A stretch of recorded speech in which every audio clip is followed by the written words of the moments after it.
Hello, class, and goodbye. Aw. Anne Washburn's Mr. Burns definitely treads on my nostalgia. It was fun seeing an interpretation of some of my favorite parts of one of my favorite episodes of The Simpsons. Memorable was the fun setting.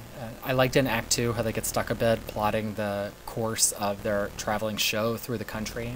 I liked how there is a kind of reimagining of copyrights here. Who can remember what, who can come up with what, who can enforce what. It kind of speaks to me, recalls this theme of eternal recurrence. And I liked how their show was real vaudeville with commercials and everything. It's like it's playing on nostalgia too. So Act 3 Society has internalized The Simpsons as a pop culture paragon from a bygone era. The characters are similar, but recites the familiar roles: Homer as the drunk, Lisa as the nerd. But of course it concludes with the showdown between the nuclear disaster, personified by Mr. Burns, and the triumph of the human spirit. So you come to understand the role of The Simpsons in Act 3 is to explain the tragedy in a kind of human narrative that allows society to move forward. Bart's living a great adventure by the end, and that's right, it's a monument to the past.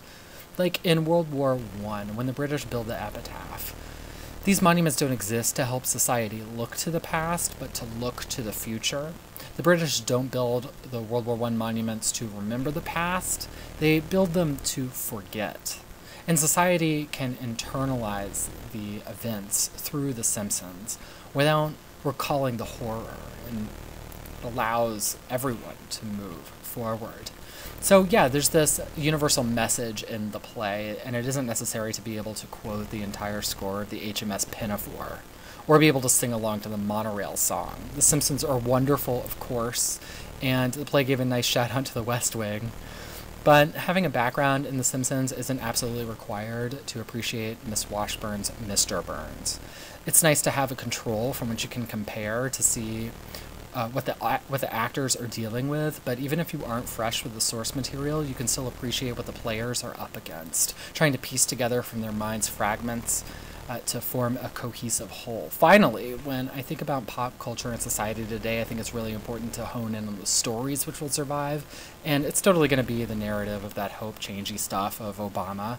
But if I'm to think of it along the real pop culture media lines, maybe Titanic for its love story, class consciousness. That's timeless. It's timeless stories. Hey, maybe The Terminator for the same reason.